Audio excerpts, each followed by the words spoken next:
Hi, I wanted to do a video about some of my pet peeves with study guides and see if you don't agree with the majority of comments that I make.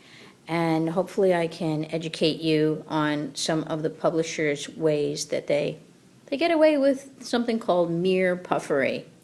That's when they say, passing score guaranteed. Really? How much time was spent in collecting money because you didn't pass? Probably not. Next thing, proven tools to help you pass the tests.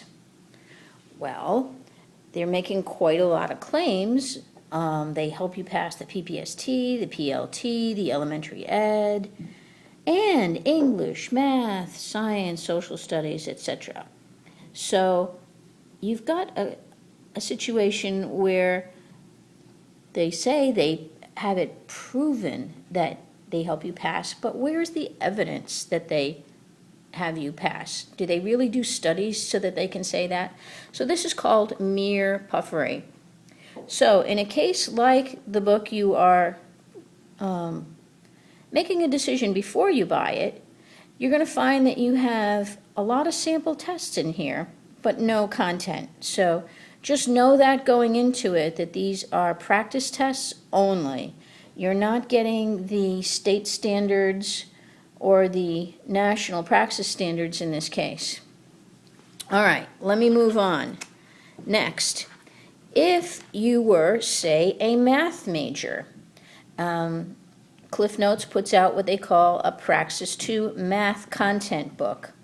Now, notice that if you bought this book, it has nothing to do really with what you would get if you bought a content book for mathematics. It would just have a sample test over here, whereas if you bought this or a book by Exam Online, for instance, you'd get full details of what you wanted in your content 2 test.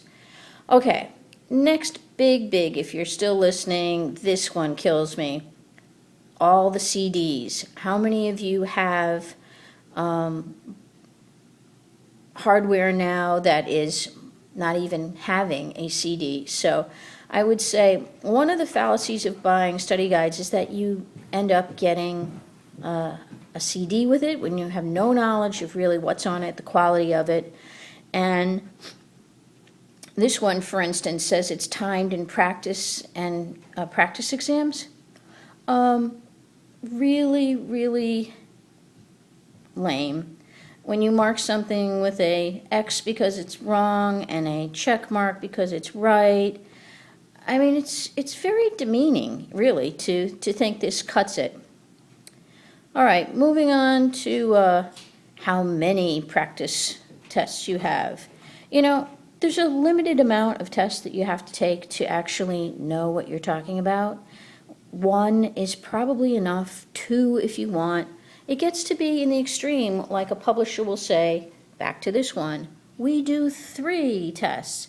That's a publisher trick to say, I'm creating even more value, when you don't need that kind of value. You don't need a CD for value. You don't need multiple tests for a value. All right, another book, Cliff Notes Cram Plan. I'd highly advise you not to cram for something that you just spent umpteen dollars in your college to prepare for, and then at the very end you cram. Not a good idea. You really want to spend a considerable amount of time, maybe a month to study for the test, a good amount of time. You owe it to the kids that you're going to be teaching. Now, these books, of course, are these are military books, but it's the same idea. They're all study guides.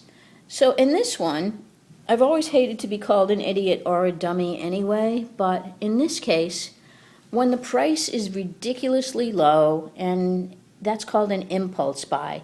So you might want this one, you might want this one, but let's throw on one because it's $9.99. Just keep in mind